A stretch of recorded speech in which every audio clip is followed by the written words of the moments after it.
ಓಂ ಶ್ರೀ ಶನೈಶ್ಚರಾಯ ಸ್ವಾಹ. ಓಂ ನಮೋ ನಾರಾಯಣಾಯ. ಶ್ರೀ ಕೃಷ್ಣಾಯ ನಮಃ. ನಮಸ್ತೆ ವೀಕ್ಷಕರೇ, ಇವತ್ತು ಶನಿ ಕುಂಭರಾಶಿಯನ್ನು ಬಿಟ್ಟು ಮೀನರಾಶಿ ಪ್ರವೇಶ ಆಗ್ತಾಯಿದೆ.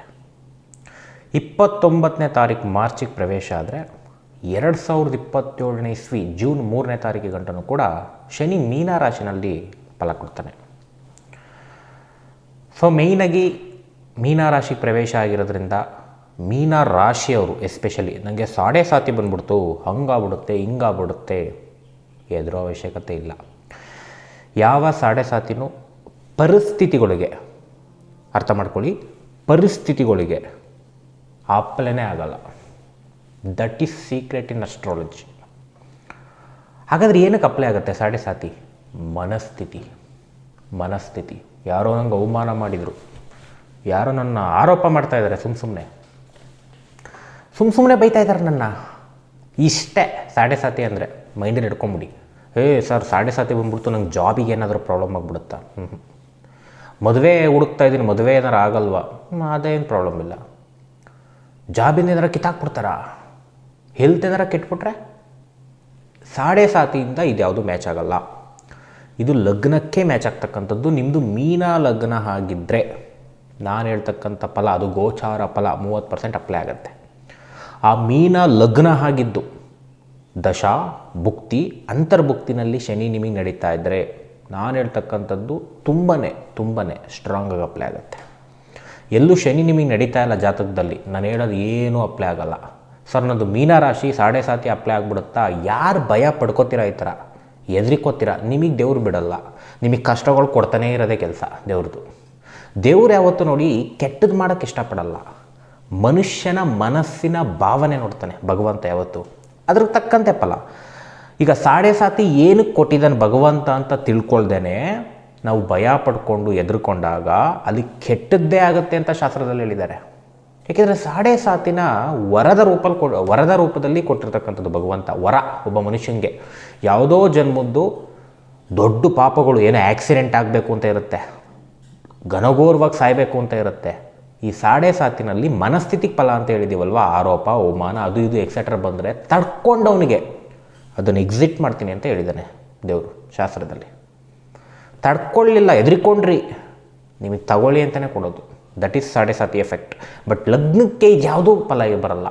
ನಿಮ್ಮ ಲಗ್ನಕ್ಕೆ ದುಡ್ಡು ಮಾಡಬೇಕಾ, 2 ವರ್ಷದಲ್ಲಿ ದುಡ್ಡು ಬರುತ್ತೆ. ಎಜುಕೇಷನ್ ಚೆನ್ನಾಗಿ ಮಾಡಬೇಕಾ, ಚೆನ್ನಾಗಿ ಮಾಡ್ತೀರಾ. ಬಿಸ್ನೆಸ್ ಚೆನ್ನಾಗಾಗತ್ತೆ. ಸೊ ಈ ರೀತಿ ಫಲಗಳನ್ನ ನಾವು ಲಗ್ನಕ್ಕೆ ಕೊಟ್ಟಿರ್ತಕ್ಕಂಥದ್ದು ಶಾಸ್ತ್ರದಲ್ಲಿ. ಸಾಡೆ ಸಾತಿ ವರ್ಸಸ್ ಲಗ್ನ ಫಲ ಡಿಫ್ರೆನ್ಸ್ ತಿಳ್ಕೊಬೇಕು ವೀಕ್ಷಕರೇ. ತಪ್ಪು ಅರ್ಥ ಮಾಡಿಕೊಂಡ್ರೆ ಜ್ಞಾನದ ಬಗ್ಗೆ, ಜ್ಯೋತಿಷ್ಯದ ಬಗ್ಗೆ, ಶಾಸ್ತ್ರದ ಬಗ್ಗೆ ಕೆಟ್ಟದ್ದೇ ಆಗುತ್ತೆ, ಅಲ್ಲಿಂದ ಒಳ್ಳೆಯದಾಗುತ್ತೆ. ಇವತ್ತು ಜನ್ರೇಷನ್ ಎಲ್ಲ ಸಾಡೆ ಸಾತಿ ಅಂತ ಭಯಪಡ್ತಾರೆ. ಈಗ ಎಷ್ಟು ಜನಕ್ಕೆ ಸಾಡೆ ಸಾತಿ ಬಂದಿರುತ್ತೆ? ಎಲ್ಲರಿಗೂ ಕೆಟ್ಟದ್ದಾಗಿದೆಯಾ, ಸಮಸ್ಯೆ ಆಗಿದೆಯಾ ಚೆಕ್ ಮಾಡಬೇಕಲ್ವಾ? ಒಬ್ಬನಿಗೆ ಮದುವೆ ಆಗ್ತಿರುತ್ತೆ, ಒಬ್ಬ ಮನೆ ಕಟ್ತಾ ಇರ್ತಾನೆ, ಒಬ್ಬರ ಕಾರ್ ತಾವ್ತಾ ಇರ್ತಾರೆ. ಮತ್ತು ಅವನು ಚೆನ್ನಾಗೇ ಇದ್ದಾನಲ್ಲ ಸಾಡೆ ಸಾತಿಯಿಂದ. ಅದಕ್ಕೆ ಹೇಳಿದ್ದು ಮಾನಸಿಕ ಎಫೆಕ್ಟ್ ಅಂತ. ಅವನ ಮನಸ್ಸು ಒಳಗಡೆ ಆಗ್ತಕ್ಕಂಥ ಎಫೆಕ್ಟ್ ಅವನಿಗೆ ಮಾತ್ರ ಗೊತ್ತಿರುತ್ತೆ, ಬೇರೆಯವ್ರಿಗೆ ಗೊತ್ತಾಗಲ್ಲ. ಸಾಡೆ ಸಾತಿ ನಡೀತಾ ಇದೆ, ಅವನಿಗೆ ಜಾಬಿಂದ ತೆಗೆದುಬಿಟ್ರು, ಅಯ್ಯೋ ಹಾಸ್ಪಿಟ್ಲ್ ಅಡ್ಮಿಟ್ ಆಗ್ಬಿಟ್ಟವನೇ. ಇದು ಮೇಲ್ಗಡೆ ಕಾಣಿಸ್ತಾ ಇದೆ, ಇದು ಪರಿಸ್ಥಿತಿ. ಈ ಪರಿಸ್ಥಿತಿ ಲಗ್ನ ಅವನ ದಶಾಭುಕ್ತಿಯನ್ನು ಕೆಟ್ಟಿರುತ್ತೆ, ಅದಕ್ಕೆ ಹಂಗಾಗಿರುತ್ತೆ.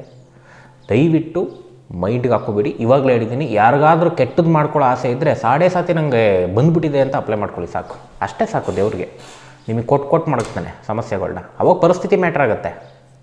ಏಕೆಂದರೆ ಮನಸ್ಸು ಚೆನ್ನಾಗಿಲ್ಲ ಅಂದರೆ ಯಾವ ಫಲನೂ ಬರಲ್ಲ. ಮನಸ್ಸು ಯಾವ ರೀತಿ ಇರುತ್ತೆ ಫಲ ರೆಡಿ ಆಗುತ್ತೆ, ಹಣೆ ಬರ ಅದಕ್ಕೆ ಫಲ ಕೊಡ್ಕೊಂಡು ಹೋಗ್ತಾ ಇರುತ್ತೆ. ನಿಮ್ಮ ಜಾತಕದಲ್ಲಿರೋದೇ ಕೊಡೋದು. ಎಷ್ಟೋ ಜನ ಜಾತಕ ಚೆನ್ನಾಗಿರುತ್ತೆ, ಆದರೂ ಒಳ್ಳೆಯದೇ ಆಗ್ತಿರಲ್ಲ. ಯಾಕೆಂದರೆ ನೆಗೆಟಿವ್ ಮೈಂಡು. ಅಯ್ಯೋ ನಂಗೆ ಹಂಗಾಗ್ಬಿಡುತ್ತೆ ಹಿಂಗಾಗ್ಬಿಡುತ್ತೆ, ಒಂದು ಕಂಪ್ನಿಗೆ ಇಂಟ್ರ್ಯೂ ಕೊಟ್ಬಿಟ್ಟಿದ್ದೀನಿ, ಕಾಲೇ ಮಾಡಲಿಲ್ಲ. ನೆಗೆಟಿವ್ ಮೈಂಡಲ್ಲಿ ಒದ್ದಾಡ್ತಾ ಇದ್ದರೆ ನಿಮ್ಗೆ ಜಾಬೇ ಆಗಲ್ಲ. ಜಾಬ್ 1000 ಯೋಗ ಇರಲಿ, ಯಾಕೆ ಕೊಡಬೇಕು ದೇವರು? ಕೊಡೋದಿಲ್ಲ. ಏನಾಗಬೇಕೋ ಅದೇ ಆಗೋದು ಜೀವನದಲ್ಲಿ. ಪ್ರಯತ್ನ ಮಾಡು ಅಂತ ಹೇಳಿದ್ದಾನೆ, ಅದ್ರ ಬಗ್ಗೆ ಥಿಂಕ್ ಮಾಡ್ಕೊಂಡು ಕೂತ್ಕೊ ಅಂತ ಹೇಳಿಲ್ಲ. ಪ್ರಯತ್ನ ಮಾಡಬೇಕು, ಬಂತ ತಗೋಬೇಕು, ಬರಲಿಲ್ವ ನೆಕ್ಸ್ಟ್. ಇದ್ದೇ ಜೀವನ. ಓಕೆ ಇವಾಗ ಮೀನ ಲಗ್ನದವರಿಗೆ ಈ 2 ವರ್ಷ ಹೆಂಗಿರುತ್ತೆ? 3 ಕ್ರಿಟೀರಿಯಾ ಮಾಡಿದ್ದೀವಿ.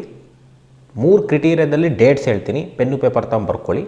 ನಾ ಹೇಳಿದ ಟೈಮಲ್ಲಿ ನಿಮ್ಗೆ ಅಪ್ಲೈ ಆಗುತ್ತೆ. ಶನಿ ದಶಾ ಭುಕ್ತಿ ಅಂತರ್ಭುಕ್ತಿ ಆ ಟೈಮಲ್ಲಿ ನೋಡ್ಕೊಬಿಡ್ಬೇಕು, ಪಕ್ಕ ಅಪ್ಲೈ ಆಗುತ್ತೆ. ಇನ್ನು 70% ನಿಮ್ಮ ಜಾತಕ. ಏಕೆಂದರೆ 70% ಅನ್ನಕ್ಕಂಥದ್ದು ನಿಮ್ಮ ಜಾತಕದಲ್ಲೇ ನೋಡಬೇಕು. ಇದು 30% ಅಂತೂ ಅಪ್ಲೈ ಆಗುತ್ತೆ. ಸೊ ಮೀನ ಲಗ್ನದವ್ರಿಗೆ ಹೆಂಗಿರುತ್ತೆ ಫಸ್ಟ್ ನೋಟ್ ಮಾಡ್ಕೊಳ್ಳಿ. 29ನೇ ತಾರೀಕು ಮಾರ್ಚಿಂದ ಸೆಪ್ಟೆಂಬರ್ 2025, ಜನವರಿ 15ರಿಂದ ಏಪ್ರಿಲ್ 2026ನೇ ಇಸ್ವಿ, ಹಾಗೆ ಅಕ್ಟೋಬರ್ 11, 2026ರಿಂದ ಫೆಬ್ರವರಿ 7, 2027. ಈ ಟೈಮಲ್ಲಿ ನಿಮ್ಮ ಭವಿಷ್ಯ ಹೆಂಗಿರುತ್ತೆ ನೋಡೋಣ. ಮೀನ ಲಗ್ನದವರಿಗೆ ಎಲ್ಲ ವಿಚಾರದಲ್ಲೂ ತೊಗೊಂಡಾಗ ಸೆಲ್ಫ್ ಎಫರ್ಟ್ ಆಗ್ತಕ್ಕಂಥ ಒಂದು ಕಾಲ ಅಂತ ಹೇಳ್ಬೋದು. ಎಲ್ಲದಕ್ಕೂ ಕಷ್ಟ ಬೀಳಬೇಕು, ಇಲ್ಲಾಂದರೆ ಯಾವುದಕ್ಕೂ ಪಲ್ಸಲ್ಲ, ಸಕ್ಸಸ್ ಅನ್ನೋದು ಪಲ್ಸಲ್ಲ. First point. ಎರಡನೇದು ಎಜುಕೇಷನ್ನು. ಫೋಕಸ್ ಕಡಿಮೆ ಮಾಡ್ಕೊಳ್ತಕ್ಕಂಥದ್ದು. ಫೋಕಸ್ಸೇ ಮಾಡಲ್ಲ ಎಜುಕೇಷನ್ಗೆ, ಮಾಡಬೇಕು ಅವಾಗ ಒಳ್ಳೆಯದಾಗುತ್ತೆ. ಇಲ್ಲಿ ಫೋಕಸ್ ಲೆಸ್ ಆಗ್ತಕ್ಕಂಥದ್ದು ಕಂಡು ಬರ್ತಾ ಇದೆ. ಎಕ್ಸ್ಪೆಕ್ಟೆಡ್ ಮಾರ್ಕ್ಸ್ ಸ್ವಲ್ಪ ಕಡಿಮೆ ಆಗ್ಬೋದು, ಫೋಕಸ್ ಮಾಡಿದ್ರೆ ಸ್ವಲ್ಪ ಜಾಸ್ತಿ ಆಗ್ಬೋದು.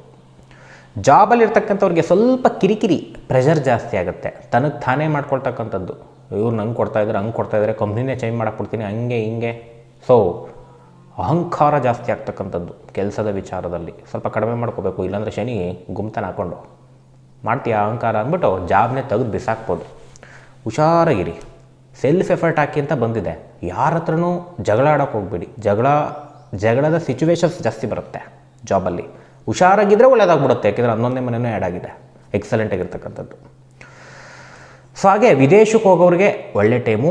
ಸೆಲ್ಫ್ ಡಿಸಿಷನ್ ತೊಗೋಬೇಕು. ಕೆಲವ್ರಿಗೆ ಕನ್ಫ್ಯೂಷನ್ನು, ಹೋಗೋನೋ ಬೇಡವೋ ಅಂತ. ಡಿಸಿಷನ್ ತೊಗೊಂಡ್ರೆ ಆಗುತ್ತೆ, ಇಲ್ಲಾಂದ್ರೆ ಇಲ್ಲೇ ಇರ್ತೀರ. ಹಾಗೆ ಬಿಸ್ನೆಸ್ಸಲ್ಲಿರ್ತಕ್ಕಂಥವ್ರಿಗೆ ಹಣ ಸ್ವಲ್ಪ ಕಡಿಮೆ ಬರುತ್ತೆ. ಅವಾಗವಾಗ ಲಾಸ್ ಆಗುತ್ತೆ, ಅವಾಗವಾಗ ಪ್ರಾಫಿಟ್ ಆಗುತ್ತೆ. ಒಂಥರ ತ್ರಿಶಂಕು ಸ್ಥಿತಿ ಕಾಂಬಿನೇಷನ್ ಮಿಕ್ಸ್ಡು. ಬಟ್ ಸೆಲ್ಫ್ ಎಫರ್ಟ್ ಹಾಕಿದರೆ ಒಂದು ಒಳ್ಳೆಯದಾಗ್ಬೋದು. ಎಲ್ಲದಕ್ಕೂ ನೆಗೆಟಿವ್ ಮೈಂಡ್ ಆಗೋದು, ಇನ್ನೇನು ನನ್ನ ಕತೆ ಮುಗೀತೆ ಅಂತ ಡಿಸೈಡ್ ಆಗಿಬಿಟ್ರೆ ಲಾಸ್ ಹೆಚ್ಚಾಗುತ್ತೆ. ಸಮಾಧಾನವಾಗಿ ಹ್ಯಾಂಡ್ಲ್ ಮಾಡಿ. ಮದುವೆ ಜೀವನದಲ್ಲಿ ಗಲಾಟೆ ಜಾಸ್ತಿ ಆಗುತ್ತೆ, ಸಪ್ರೇಷನ್ಗಳಾಗೋ ಸಾಧ್ಯತೆ ಹೆಚ್ಚೆಚ್ಚು ತೋರಿಸ್ತಾ ಇದೆ. ಮದುವೆಗೆ ಅಷ್ಟು ಶುಭ ಇಲ್ಲ. ಮದುವೆಗೆ ಹುಡುಕ್ತಾ ಇರೋರ್ಗೂ ಅಷ್ಟು ಚೆನ್ನಾಗಿಲ್ಲ ಟೈಮು. ಅಂದ್ಕೊಂಡಂಗೆ ಬರಲ್ಲ, ಬಂದಿದ್ದನ್ನು ನೀವು ಮಾಡ್ಕೊಳ್ಳಲ್ಲ. ನೀವು ಎಸಂದ್ರೆ ಅವ್ರು ಎಸನ್ನಲ್ಲ. ಆರೋಗ್ಯನೂ ಕೆಡ್ತಕ್ಕಂಥದ್ದು. ಸ್ವಲ್ಪ ಕಾಲಿಗೆ ಪೆಟ್ಟು ಮಾಡ್ಕೊಳ್ಳೋದು, ಸುಮ್ಮನೆ ಕಾಲಿಗೇನೋ ಕೋಪ ಬಂದು ಒದಿತಾರೆ ಅಂತಾರಲ್ಲ, ಗೋಡೆಗೋ ಕಲ್ಗೋ ಒದ್ದು ಗಾಯ ಮಾಡ್ಕೋತಾರೆ ಅಂತ ಕಾಲಿಗೆ, ಹಂಗೆ ಮಾಡ್ಕೊಳ್ಳೋ ಸಾಧ್ಯತೆ ಇದೆ. ಸ್ವಲ್ಪ ಕೋಪನ ಕಂಟ್ರೋಲಲ್ಲಿ ಇಟ್ಕೊಳ್ಳಿ, ಇಲ್ಲಾಂದರೆ ಮೂಳೆನೂ ಮುರಿದೋಗುತ್ತೆ, ಕಾಲು ಮುರಿದೋಗುತ್ತೆ. ನೆಕ್ಸ್ಟ್ ಕ್ರೈಟೀರಿಯಾ, ಎರಡನೇ ಕ್ರೈಟೀರಿಯಾಕ್ಕೆ ಹೋಗೋಣ. ಅಕ್ಟೋಬರ್ 2025ನೇ ಇಸ್ವಿಯಿಂದ ಜನವರಿ 15, 2026ನೇ ಇಸ್ವಿ. ಈ ಟೈಮಲ್ಲಿ ನಿಮ್ಮ ಭವಿಷ್ಯ ಹೆಂಗಿರುತ್ತೆ ನೋಡೋಣ. ಎಜುಕೇಷನ್ ಮಾಡ್ತಕ್ಕಂಥವ್ರಿಗೆ ಅತ್ಯುತ್ತಮವಾಗಿರ್ತಕ್ಕಂಥ ಟೈಮು. ನೇಮ್ ಆ್ಯಂಡ್ ಫೇಮ್ ಹೆಚ್ಚಾಗ್ತಕ್ಕಂಥದ್ದು, ಎಕ್ಸ್ಪೆಕ್ಟೆಡ್ ಮಾರ್ಕ್ಸ್ ಬರ್ತಕ್ಕಂಥದ್ದು ತುಂಬ ಚೆನ್ನಾಗಿ ತೋರಿಸ್ತಾ ಇದೆ, ಅದ್ಭುತವಾಗಿ ತೋರಿಸ್ತಾ ಇದೆ. ಹಾಗೆ ಜಾಬಲ್ಲಿರ್ತಕ್ಕಂಥವ್ರಿಗೆ ಸ್ವಲ್ಪ ಬೋರು, ಆಲಸ್ಯ ಹೆಚ್ಚಾಗುತ್ತೆ. ಎಲ್ಲ ಚೆನ್ನಾಗೇ ಇರುತ್ತೆ, ಸ್ವಲ್ಪ ಆಲಸ್ಯ ಹೆಚ್ಚು. ಏನೋ ಒಂಥರ ಸ್ಯಾಟಿಸ್ಫ್ಯಾಕ್ಷನ್ ಇರೋಲ್ಲ ಅಂತಾರಲ್ಲ, ನಂಗೆ ಇನ್ನೂ ಒಂದು ಒಳ್ಳೆ ಜಾಬ್ ಬೇಕಿತ್ತು, ಏನೋ ಮಾಡಬೇಕು ಅಂತ ಮಾಡ್ತಾಯಿದ್ದೀನಿ ಅಂತಾರಲ್ಲ, ಸ್ವಲ್ಪ ಅದು ಭಾವನೆಗಳು ಜಾಸ್ತಿ ಆಗ್ತಕ್ಕಂಥದ್ದು ಕಂಡು ಬರ್ತಾಯಿದೆ. ಬಿಸ್ನೆಸ್ ವಿಚಾರದಲ್ಲಿ ಹಣ ಬರುತ್ತೆ, ನಾರ್ಮಲಾಗಿ ಹಣ ಬರ್ತಕ್ಕಂಥದ್ದು ತುಂಬ ಚೆನ್ನಾಗಿ ತೋರಿಸ್ತಾ ಇದೆ.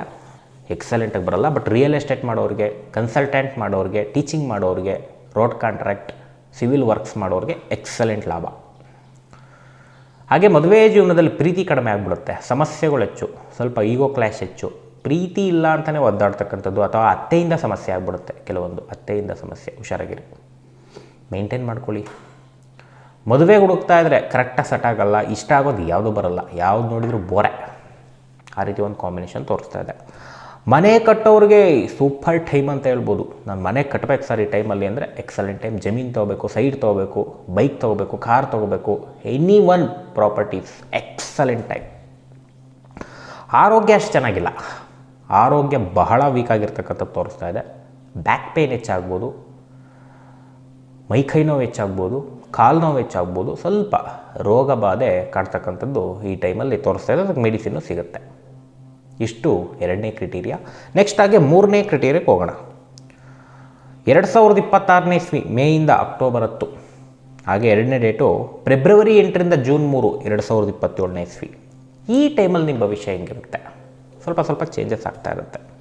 ಎಜುಕೇಷನ್ ಮಾಡ್ತಕ್ಕಂಥವ್ರಿಗೆ ಮಿಕ್ಸ್ಡ್ ಫಲ, ಒಂಥರ ಗುಡ್ಡು ಅಲ್ಲ, ಬ್ಯಾಡು ಅಲ್ಲ, ಮಿಕ್ಸ್ಡ್ ಆಗಿದೆ. ಆದರೂ ಸೆಲ್ಫ್ ಎಫರ್ಟ್ ಆಗಿದ್ದರೆ ವಿನ್ ಆಗ್ತೀರ. ಜಾಬ್ ಮಾಡ್ತಕ್ಕಂಥವ್ರಿಗೆ ಸ್ವಲ್ಪ ಪರವಾಗಿಲ್ಲ, ಮೀಡಿಯಮ್ ಗುಡ್ ಟೈಮ್ ಅಂತ ಹೇಳ್ಬೋದು. ಸ್ವಲ್ಪ ಪ್ರೆಷರ್ ಬರುತ್ತೆ, ಆದರೆ ಮೀಡಿಯಮ್ ಗುಡ್ ಟೈಮ್.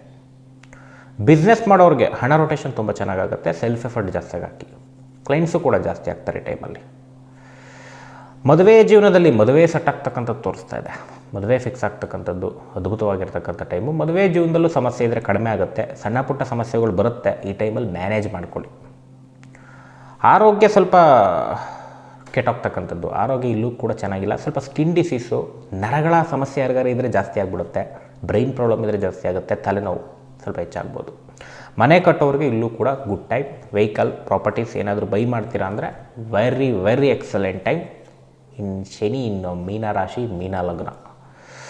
ಮೀನ ಲಗ್ನದವರಿಗೆ especially important point, self effort ಹಾಕಿದ್ರೇ 2 ವರ್ಷದಲ್ಲಿ ಜಯ ಇರತಕ್ಕಂಥದ್ದು. ನಾನು ಮನೆ ಕಟ್ಟಬೇಕು, ಪ್ರಾಪರ್ಟೀಸ್ ಏಳಿಗೆ ಜಾಸ್ತಿ ಆಗಬೇಕು ಅಂದರೆ ಗುಡ್ ಟೈಮ್ ತೋರಿಸ್ತಾ ಇದೆ. ಏನು ಬೇಕಾದರೂ ಮಾಡ್ಬೋದು, ಪ್ರಾಪರ್ಟೀಸು, ವೆಹಿಕಲ್ಸ್ ತುಂಬ ಚೆನ್ನಾಗಿದೆ. ಈ 2 ಪಾಯಿಂಟ್ ಮೇಜರಾಗಿ ಬಂದಿದೆ, ತುಂಬ ಒಳ್ಳೆಯದಾಗುತ್ತೆ ಆ ವಿಚಾರದಲ್ಲಿ. ಉಳಿದಿದ್ದ ವಿಚಾರ ನೋಡ್ಕೊಳ್ಳಿ. ಎಲ್ಲರಿಗೂ ಒಳ್ಳೆಯದಾಗಲಿ. ಶ್ರೀ ಕೃಷ್ಣಾರ್ಪಣಮಸ್ತು.